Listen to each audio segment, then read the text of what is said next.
रात के 12 बज रहे थे। काव्या अपने रूम में सोई हुई थी कि तभी घर की डोरबेल बजी।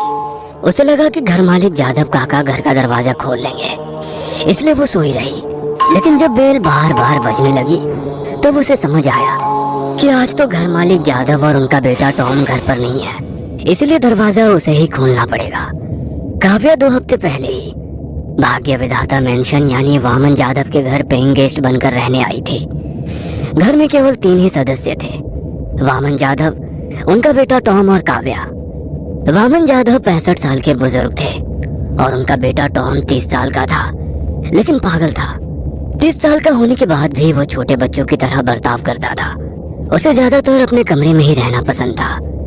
जब टॉम 13 साल का था तब उसकी माँ के किचन में जलकर मौत हो चुकी थी, इसलिए घर के काम करने के लिए उन्होंने शांता नाम की नौकरानी रखी हुई थी। खैर, काव्या ने जाकर दरवाजा खोला, लेकिन बाहर कोई भी नहीं था। तभी उसकी नजर जमीन पर पड़े गिफ्ट पेपर पर रैप की गई चीज पर गई। उसने वो चीज उठाई तो उस पर लिखा हुआ था टू काव्या विथ लव। वो उस गिफ्ट को उठाकर घर के अंदर आई और सोफे पर बैठकर उसने वो गिफ्ट खोला। वो एक पेंटिंग थी जिसे देखकर काव्या डर के मारे कांप उठी, क्योंकि उसमें उसी की पेंटिंग थी। उसका कटा सिर डाइनिंग टेबल की प्लेट में रखा गया था। शरीर के बाकी कटे अंग जैसे कि हाथ पांव भी उसी टेबल पर रखे गए थे। और हैरानी की बात तो ये थी कि वो डाइनिंग टेबल उन्हीं के घर का था। उसने डर के मारे वो पेंटिंग नीचे फेंकी और अपने कमरे में भागी। उसने दरवाजा बंद कर दिया और कांपते हुए ब्लैंकेट ओढ़कर सो गई। काव्या का डर लाजमी था, क्योंकि कुछ 4 दिन पहले उसे ऐसी ही पेंटिंग उसके स्कूटी पर मिली थी। वो पेंटिंग उसकी बिल्ली की थी, जिसमें वो रास्ते पर कुचलते हुए हालत में खून से लथपथ पड़ी हुई थी। ये देख वो काफी डर गई थी। उसने वो तस्वीर जादव काका को दिखाई।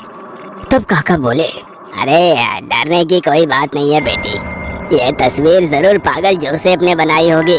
वो एक पेंटर है और अपनी डरावनी पेंटिंग से इस इलाके के लोगों को डराया करता है। पागल जोसेफ गली में घूमने वाला एक आदमी था। काव्या जब भी रास्ते से गुजरती तो वो काव्या का पीछा करता, उसे घूरते रहता। काका के कहने के बाद काव्या ने उस तस्वीर को नजरअंदाज कर दिया। लेकिन उसके दूसरे ही दिन घर के सामने वाले रास्ते पर काव्या की बिल्ली कुचले हुए हालत में पड़ी थी। उसे किसी गाड़ी ने कुचल डाला था और वो वैसे ही मरी पड़ी थी जैसे उस पेंटिंग में पेंट की गई थी। और अब काव्या की पेंटिंग उसे मिल गई थी, जिसमें उसके शरीर के कटे हिस्से उसके घर के डाइनिंग टेबल पर पड़े थे। उसे डर लगने लगा था कि कहीं वो पेंटिंग सच ना हो जाए। दूसरे दिन सुबह जब काका और टॉम घर पर आए तो काव्या ने उन्हें वो पेंटिंग दिखाई। पेंटिंग देख काका और भी हैरान हो गए थे। डरे हुए काव्या को देख वो बोले, तुम बिल्कुल भी घबराओ मत। मेरे होते हुए तुम्हारा कोई बाल भी वाका नहीं कर सकता। और ऐसे कहते हुए वो पेंटिंग लेकर जोसेफ से मिलने चले गए। शाम का समय था। काव्या अपने काम से घर लौटी थी। जब वो घर के गेट के पास आई तब उसने देखा कि गेट के बगल में वो पागल खड़ा हुआ था। वो काव्या को देख कान पकड़कर माफी मांग रहा था। उसे माफी मांगते देख काव्या का डर निकल गया और वो घर के अंदर चली गई। टॉम लिविंग रूम में सोफे पर बैठे टीवी पर कार्टून देख रहा था। काव्या को देख वो शर्माया और अपने कमरे में चला गया कि तभी डोरबेल बजी। शांता ने दरवाजा खोला तो फर्श पर और एक गिफ्ट पेपर में रैप की गई पेंटिंग उसे दिखाई दी। उसने गेट की तरफ देखा तो वहां पर पागल जोसेफ उसे दांत दिखाकर मुस्कुरा रहा था। शांता ने पेंटिंग अंदर ली और दरवाजा बंद कर दिया। काव्या डर गई, क्योंकि ना जाने उस पेंटिंग में क्या निकलने वाला था। शांता ने गिफ्ट पेपर हटाया और जब पेंटिंग देखी तो हंस पड़ी। उसने वो पेंटिंग काव्या को दिखाई। पेंटिंग में काव्या खुशी से टॉम के गले लगी हुई थी, बिल्कुल उसके गर्लफ्रेंड की तरह। ये देख वो भी हंस पड़ी। ये देखो, ये पागल जोसेफ तो सच में गधा है। भला तुम उस पागल टॉम से क्यों चिपकने लगी? जाने दो ना शांता काकू, आप भी ना। काव्या हंसते हुए बोली। खैर, काव्या ने कल रात मिली पेंटिंग का डर अपने दिल से निकाल डाला था। शाम के कुछ 8 बज रहे थे। शांता किचन में खाना पका रही थी कि तभी काव्या वहाँ पर आ गई। काकू, कितनी देर लगेगी?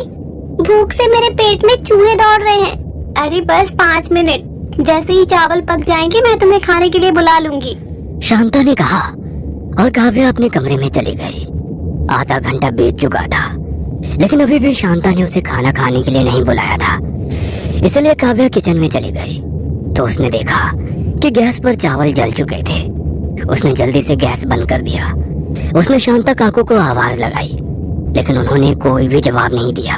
उसने उस हुक की तरफ देखा जिस पर शांता अपनी थैली लटकाया करती थी, तो वहां पर थैली नहीं थी। इसका मतलब वो अपने घर चली गई थी, लेकिन जाते वक्त चावल गैस से उतारना भूल गई।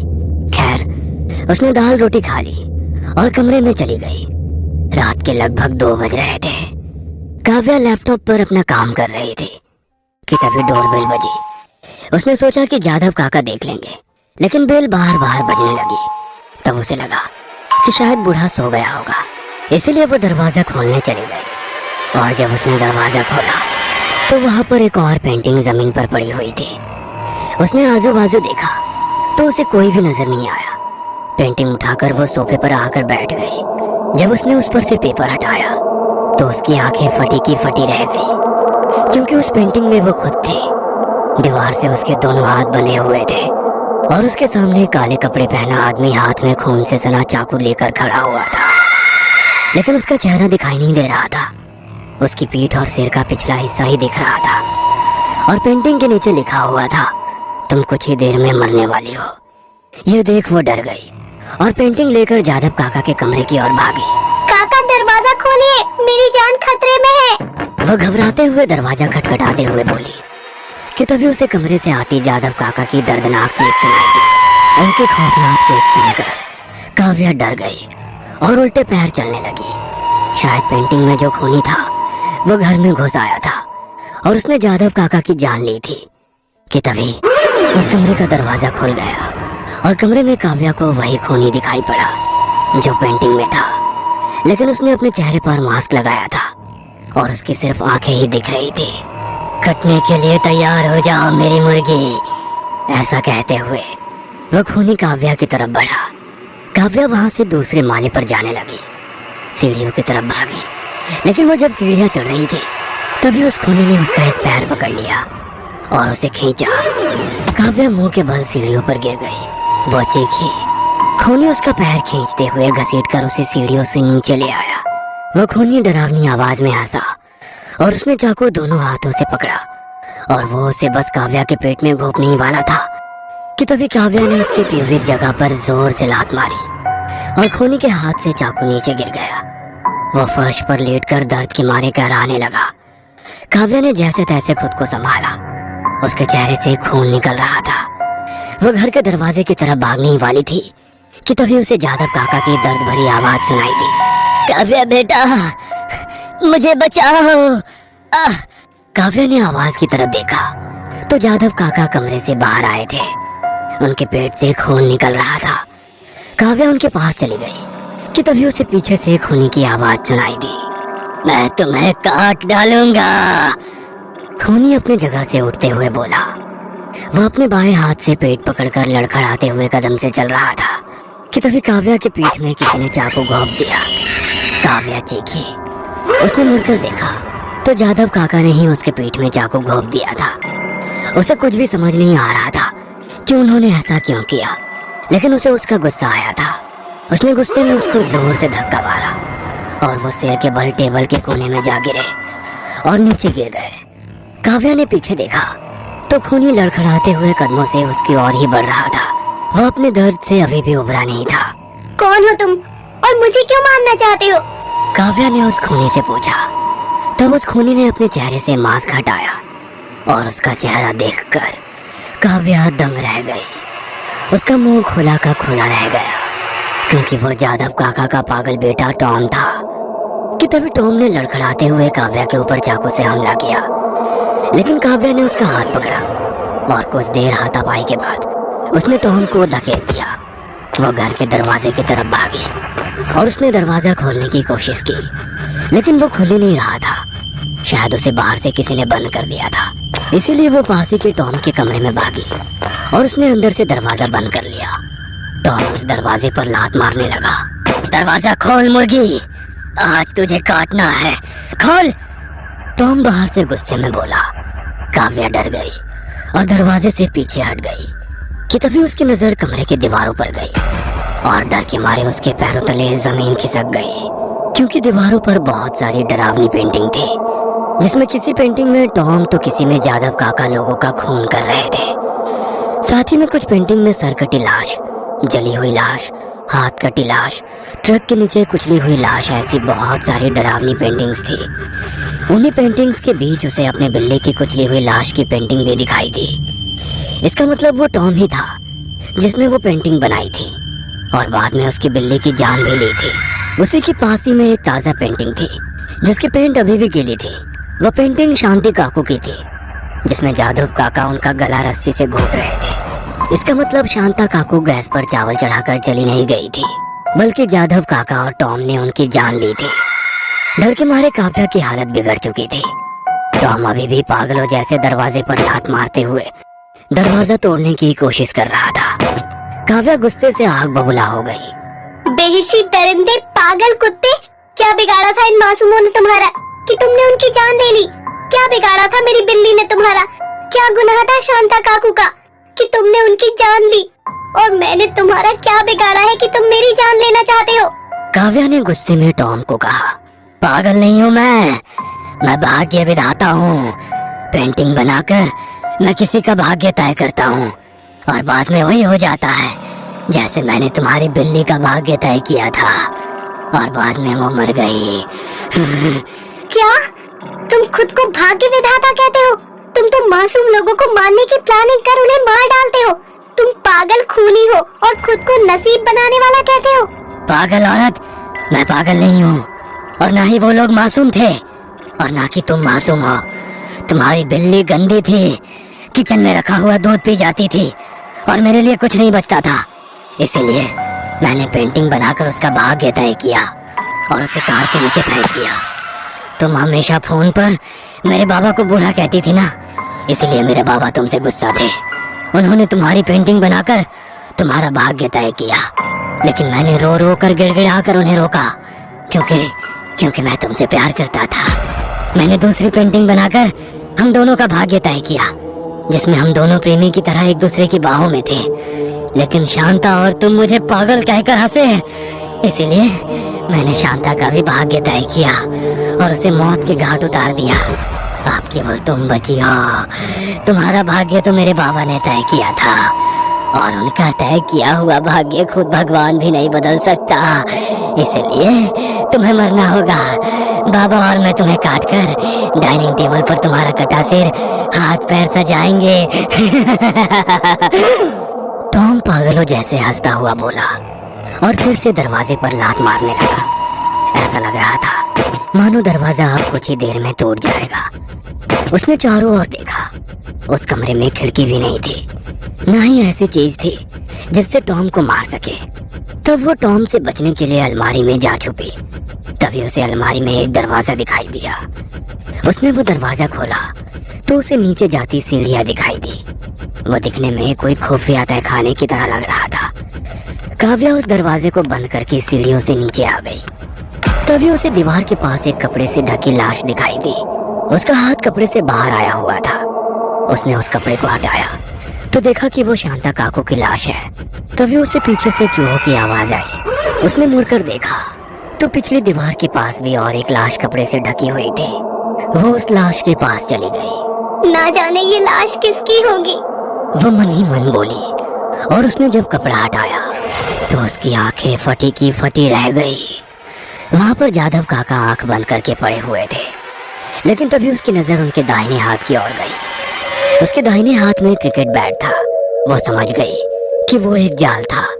जब वो टॉम के कमरे में छुपी थी तब जादव काका ने अंदाजा लगाया था कि वो जरूर अलमारी से तहखाने में आएगी, इसीलिए वो दूसरे रास्ते से तहखाने में आ छुपा था।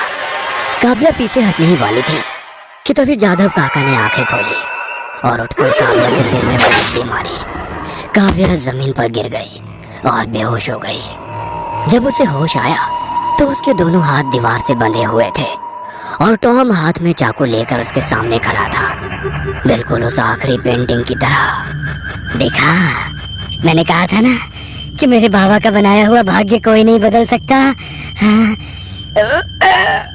ऐसा कहकर वो चाकू लेकर काव्या के गले की तरफ उसे काटने बढ़ा, लेकिन तभी काव्या आंख बंद करके बोली, Tom I love you, please मुझे मत मारो। वैसे टॉम रुक गया। मैं तुमसे प्यार करती हूँ, तुम सच में भाग्य विधाता हो। तुमने हम दोनों का भाग्य तय किया था कि हम दोनों प्रेमी हो जाएं, और अब हम सच में प्रेमी बन सकते हैं। काव्या आगे बोली।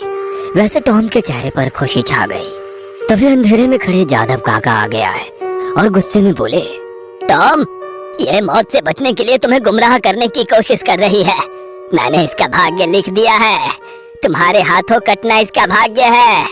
लेकिन मैंने भी हम दोनों का भाग्य तय किया था और वो सच हो रहा है। मैं इसे नहीं मारूंगा बाबा, टॉम ने जादव काका से कहा। तब जादव काका गुस्से में लाल हो गए। है? अगर तुम इसे नहीं मारोगे तो मैं इसे मारूंगा। ऐसा कहकर उन्होंने जेब से चाकू निकाला और काव्या की तरफ उसे मारने के लिए आगे बढ़े कि तभी टॉम ने बीच में आकर उन्हें चाकू से घोंप डाला। जादव काका चिल्लाए, लेकिन टॉम ने चाकू बाहर निकालकर फिर से उन्हें पेट में घोंप दिया और वो नीचे गिर गए। उसके बाद टॉम ने चाकू से काव्या की रस्सियां काटी और काव्या उसके गले पड़ गई। टॉम बहुत खुश था क्योंकि उसने जो भाग्य तय किया था वो सच में आज पूरा हो गया था।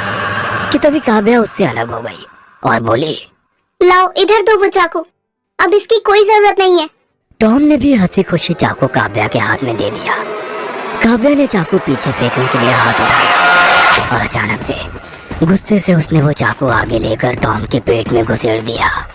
टॉम चिल्लाया, उसकी आंखें मानो फट सी गई थी। क्यों? कुत्ता जब पागल हो जाता है तो उसे मारा जाता है, काव्या ने कहा और 2-3 बार फिर से उसने टॉम को चाकू से घोंपा। टॉम जमीन पर गिर गया और तड़पते हुए उसने अपनी सांसें छोड़ दी। काव्या ने उन सभी मासूमों का बदला ले लिया था जिन्हें उन पागल चित्रकारों ने मार डाला था। वह तहखाने की सीढ़ियां चढ़ रही थी कि तभी उसे दीवार पर एक और पेंटिंग दिखाई दी जिसमें एक औरत को कुर्सी से बांधा गया था। वो औरत भीगी हुई सी लग रही थी। कुर्सी के बगल में ही एक कैन पड़ा हुआ था और बगल में ही जादव काका जो कि नौजवान थे, उनके हाथ में जलती हुई तीली थी। उनके बगल में ही 13 साल का एक लड़का खड़ा था और हंसते हुए ताली मार रहा था। इसका मतलब ये था कि जादव काका और उनके बेटे टॉम ने उस औरत को जलाकर मार डाला था।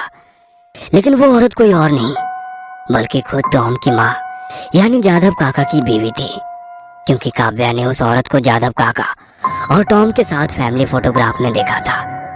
उन दोनों ने खुद मिसेस जादव को जलाकर मार डाला था और दुनिया को बताया कि किचन में काम करते हुए जल गई और उनकी मौत हो गई। वो दोनों दिमागी मरीज थे जिन्होंने ना जाने कितने मासूमों का कत्ल किया था, लेकिन उन सभी का बदला आज काव्या ने ले लिया था।